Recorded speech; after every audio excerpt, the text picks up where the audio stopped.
Welcome back, my fellow agents. It is I, X7, your host of your agent of stop motion animated awesomeness. And yeah, your agent might be a little awesome already. Be that as it may, I'm also the host of Zenorama, the podcast of Heroes and Monsters, and the co host of GD Splanations, the podcast of incredible explanations. Check us out. We have really fun content every week, Mondays. So, today we're going to be talking about the Ray Harryhausen's first solo effort, really, and The Beast from 20,000 Fathoms, which of course is based on the Saturday Evening Post story by Ray Bradbury. Ray and Ray were lifelong friends and knew each other very well. Kind of reminds me of a certain uh, Agent Brick that I've known for 100 years. It seems like now, worth every yeah, it's been worth it. Sorry, Lil. He's a dumbass, but he's my dumbass. But having said all that, please like, share, subscribe, leave a comment. Tell me what you think about this movie. I've got some theories about its influence on later films, and well, I probably talked about it already, but we'll go into that. But leave a comment, and having said all that, let's roll.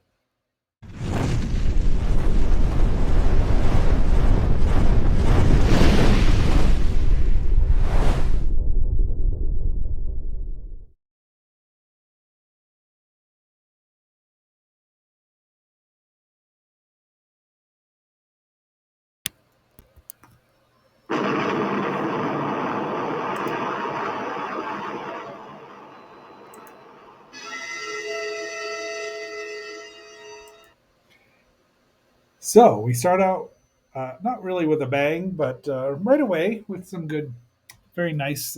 Look at those, the font there, very nice credits. We see our main stars, and then Lee Van Cleef, who's probably the second biggest star, though Merv Griffin apparently had a voiceover, as well as James Best was a radar operator who's uncredited, and that's about it. Everybody else got credits.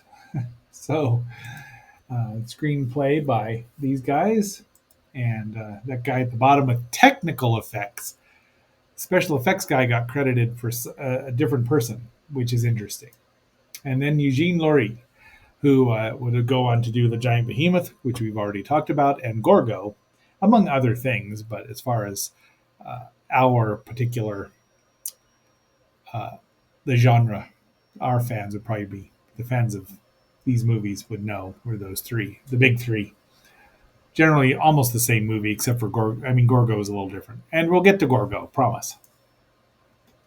So this was probably my least favorite of his three. Actually, I really love the Giant Behemoth, and Gorgo is a lot of fun. But those two are about the same. These two. We start out with a lot of stock footage about the North Pole, I think, and then we get Wally and Beeve here. I mean, that's not really them. That actually might be James Best there as the radar operator. I don't know if uh, um, who this guy is supposed to be, but he sure sounded like Theodore Cleaver.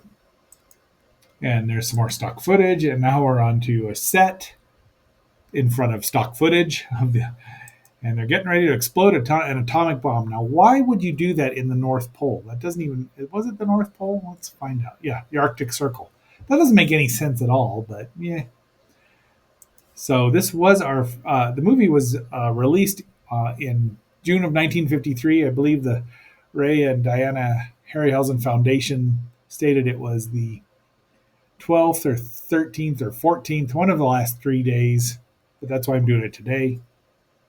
This print, of course, came from the Internet Archive. I do have a DVD of it, but it's just easier to use these. I mean, downloads. I don't know why I have so many of these movies now.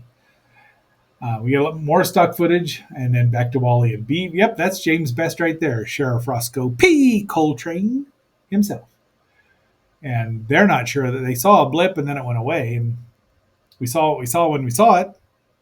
I really do have to. Have I done Abbott and Costello Meet Frankenstein? Anyway, well, if I haven't, I will. And there is our hero right there in the middle, played by It's Paul Christian as Professor Tom Nesbitt, and he was a Swiss actor, and he has a definite accent. So I don't remember who his buddy there is. Maybe Donald Woods. Yeah, probably. But I mean, they're going out to look to check the radioactivity in the Arctic Circle. All that heat's good. Really, radioactive water and icebergs. Great. Good job, guys. The sets are really nice. It actually looks like snow. I mean, it was shot in L.A. Go figure. Although set in New York. And they're checking it. But what's that? Did he see what he saw when he saw it? We will find out. Yeah, and he falls down, and they, so Jack or Tom goes to rescue his buddy, but unfortunately, the beast shows back up and crumbles all the snow on top of his buddy, who's never found or recovered. Tom is nearly frozen, but they find him and they thaw him out, and he says he's seen a monster. A monster! Probably a prehistoric monster. Look at the New York skyline back then. I mean, that's yeah, it's just amazing. And the Ecto 1 shows up. Hartley Hospital. Pulse, temperature, hour. They don't have blood temperature or blood. They don't have the blood pressure on there. I thought they might. 14 Bedford Place, New York. Thomas Nesbitt. And this guy is a psychologist who's telling him he's crazy. And he literally tells him, "Back off, man. I'm a scientist." Doesn't say it that way, but you know what he meant. And here's our second victims of the beast. And there's our adequate hand puppet that they used occasionally so they could get it wet and not have to rebuild it every time. But first destruction scene, and they're back to New York. I don't see a friendly neighborhood Spider-Man, but he was still about 10. That was about 10 years too early for him. Nesbitt still thinks he's seen a monster, and then finally, a sea serpent was reported off Grand Banks. Seaman Jacob Bowman, lone survivor, except that there are two survivors, so who knows. Now we meet the well, that's our professor, played by Cecil Calloway, who we might regular viewers of this channel might remember. He played Daniel in um, he was in The Mummy's Hand. We haven't got to The Mummy yet, but he was Daniel in I Married a Witch from 1942 with the lovely Veronica Lake. And let's see, was he in anything else? Harvey. He played doctors a lot. And he was in The Shaggy Dog. We'll have to review that sometime. Francis of Assisi. Zotz. He just worked steadily. The Adventures of Bullwhip Griffin.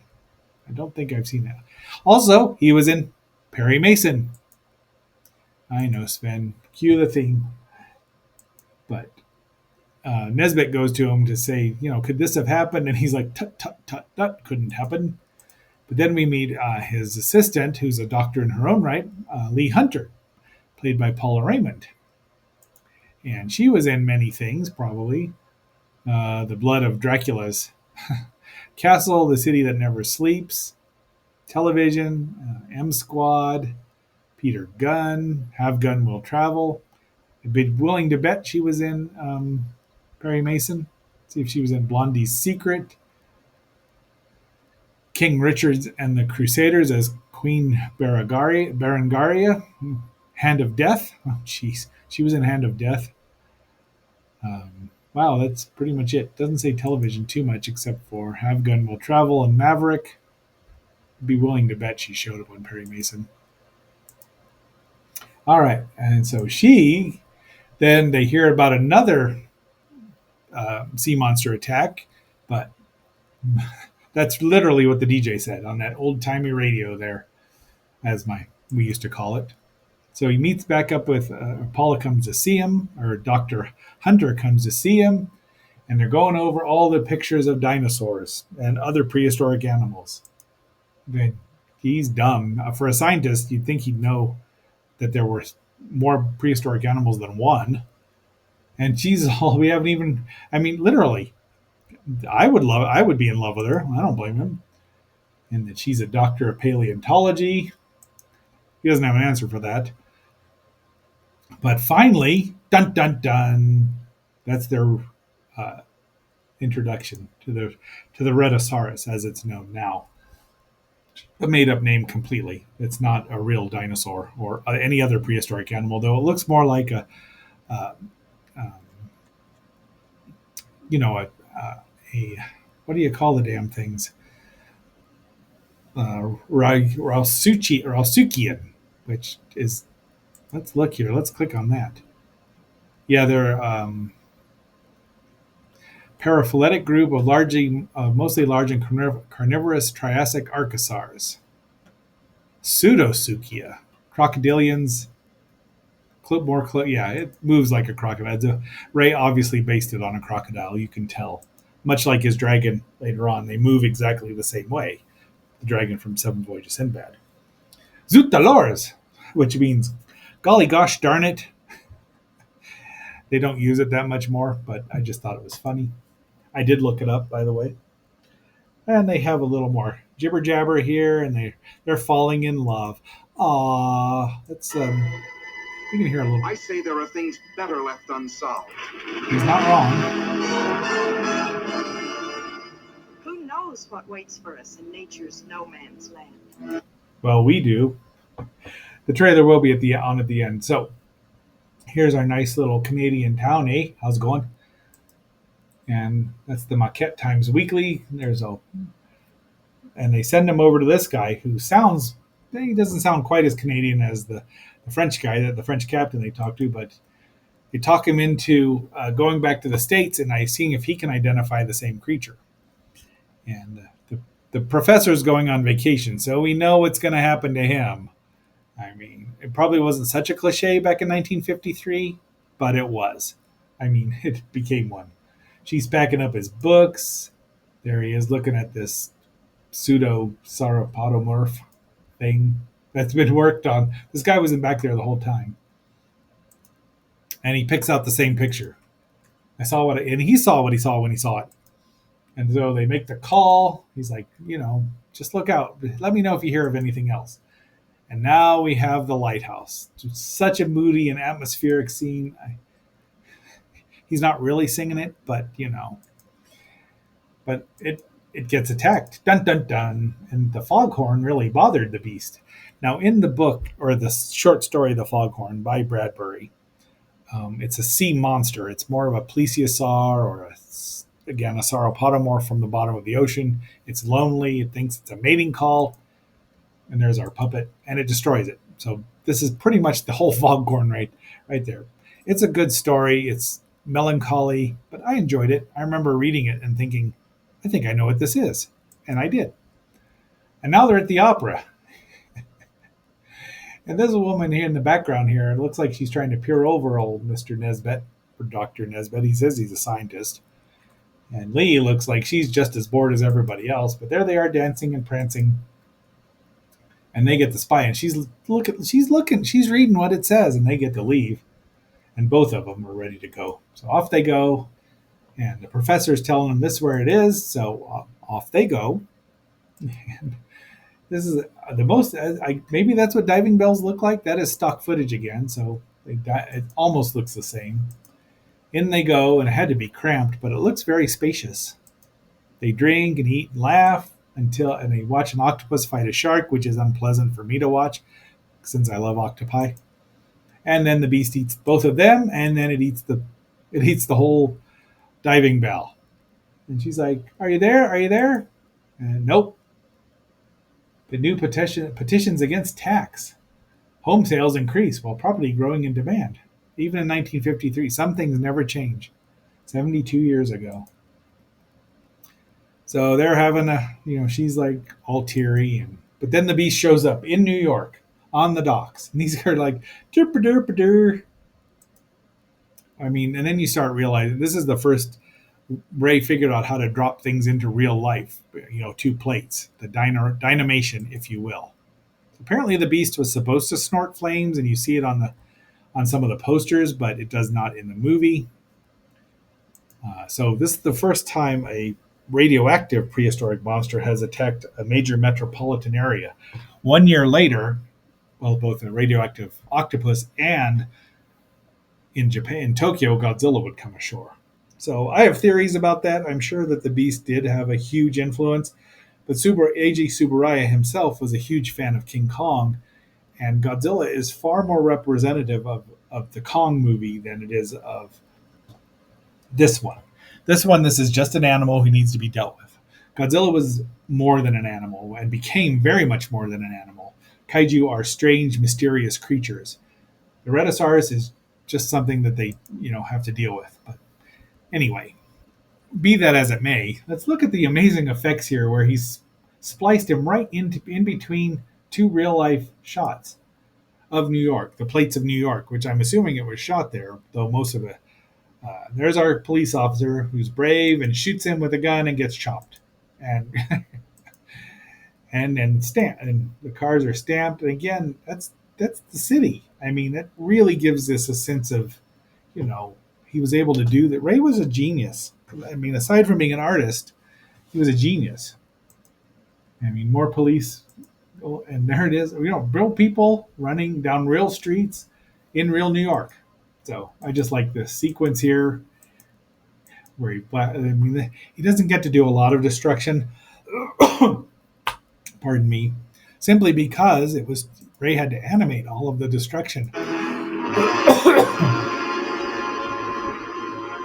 Impossible, unbelievable, fantastic. But I tell you, it could happen. It could happen. It could happen. It could happen. It could happen. Yes, it could happen. For various authorities believe that buried somewhere under the polar ice cap, in a state of suspended animation. No, they don't. Nobody believes that. Nobody believed it then. But trailers wouldn't lie to us now, would they? Look at these operators, which I believe is probably also stock footage. I just like the police standing now. They had to be from a parade or something. But look at the films of something Detective Kirk Douglas and Long Island Soap Company. It just makes me laugh or smile, actually. Are the awesome creatures, the leviathans that roamed the earth at the dawn of time. And under certain conditions, a nuclear explosion could free one from his icy tomb. No, it couldn't. But it's also bringing, they shoot it and wound it, and it's blood.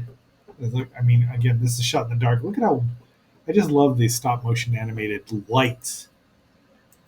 Yeah, it runs into some electrical things. So yeah, there are some things Godzilla lifted right from this. But the storyline, way closer to King Kong. Except that Godzilla came ashore on his own, whereas Kong was kidnapped, monster napped, ape napped. He wasn't. Once again, Kong is not just a gorilla. But then they make it bleed, and that blood has, ancient isotopes or ancient germs in it that are causing people to get sick. So Nesbitt comes up with the idea for killing it with a radioactive isotope in the wound, and off they go. So this is supposed to be Coney Island, I believe, but it was shot at. Where did it go? Which way did it go? The Pike in Long Beach, and it's the Cyclone Racer entrance ramp, ticket booth, loading platform, and beach views of the structure. Yeah, once again, Harryhausen splices them all. He's amazing. I'm never not going to say that. There's the crowd with the beast in it, and black and white really helps cover up matte lines. Give me your best sharpshooter, which is Lee Van Cleef. You can just hear it play the Good, the Bad, and the Ugly theme there. I believe he's called Corporal Stone. And after this, I bet he got a promotion. But he picks his teeth with grenade launchers or whatever that thing is. Kiss for luck. Off they go. He's like, I can't hit it from here. It's too far away. So we get to the top of the... Yep, there they are loading it. There's its wound, which is kind of bloody, but you don't see it can be chocolate syrup blood, which is, just as well. We've seen enough blood from after yesterday's. Then, guided by instinct, the beast would come back to the caverns of the deepest Atlantic where it was spawned. An armored giant, wreaking his prehistoric fury on modern man. So they're successful, but their car has gotten away from them, which probably would have ended in disaster, as we see. The beast is, got a lizard tongue. For some reason, they thought dinosaurs might have tongues that slurped out like that, but they didn't. And it moves like a crocodile, splay legged. It looks like a lizard. It's, you know, granted, they didn't know how quadrupedal dinosaurs would have moved at that point in time, but, it's obviously a made up one. But it looks like, it's a great monster. There's no doubt about it. I would like a Brachiosaurus figure. There's the matted in with the fire just flawlessly. These are the actors themselves crawling down here. Now, granted, that's probably a back projection. It's not real fire, but that's them right there. You can see them, and then everyone's happy, and the beast dies, and that's And it. his puny machines. Cities would be terrorized by the cruel intruder from the past. Populations crazed and panicked with fear. So that's where the movie ends. They have a dinosaur, an actual living dinosaur, and in their midst, a body of a dinosaur. What do they do with it afterwards? They can't really get next to it. Did the fire burn it? It doesn't. It's out of the fire. Scientists from all over the world would be on top of this thing, dissecting it, looking at the skeletal structure, but they don't go through all that. It just ends. Boom. The movie only runs, I want to say it says 80 minutes on Wiki, but it runs a little shorter than that. It's probably really close, but it's all right. It moves. It moves in a hurry. Actually, it's about 80 minutes. The budget was between 210,000 and 280, less than $300,000. It made 5 million. Ray should have been making movies constantly the rest of his life, and yet he had to get these morons to try to agree to do more of it. But I digress. So that's where the movie ends. Nobody ever comes back. We don't see what happens. What do you do? They didn't think about sequels at that time, or even a couple more minutes as to what happened would have been nice. So, my fellow agents, that's Ray's first very successful movie on his own. He did do Mighty Joe Young with Willis, but that is about a giant ape. Boring. So, until our next assignment, this is X7 signing off and phasing out.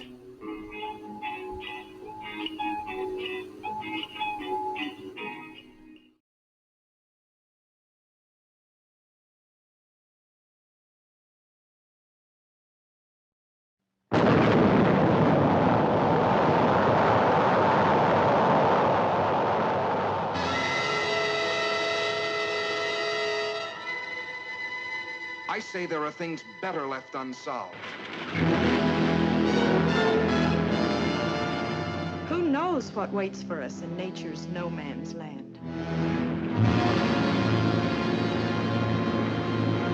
Impossible, unbelievable, fantastic. But I tell you, it could happen. It could happen. It could happen. It could happen. Yes, it could happen. For various authorities believe that buried somewhere under the polar ice cap, in a state of suspended animation, are the awesome creatures, the leviathans that roamed the earth at the dawn of time. And under certain conditions, a nuclear explosion could free one from his icy tomb. Then, guided by instinct, the beast would come back to the caverns of the deepest Atlantic where it was spawned. An armored giant, wreaking his prehistoric fury on modern man and his puny machines. Cities would be terrorized by the cruel intruder from the past. Populations crazed and panicked with fear by its destructive force. Granite and steel would crumble. Soldiers and their weapons would be powerless before the onslaught of the beast. The beast. The beast. The beast from 20,000 fathoms. Herald Square, 34th Street, Broadway. Every section of the city is guarded. No one knows where the monster will strike next. Another one, Colonel? No. You know where the radioactive isotope is? No, but if it can be loaded, I can fire it. I'll load it. Just remember one thing. This is the only isotope of its kind this side of Oak Ridge, so you can't miss.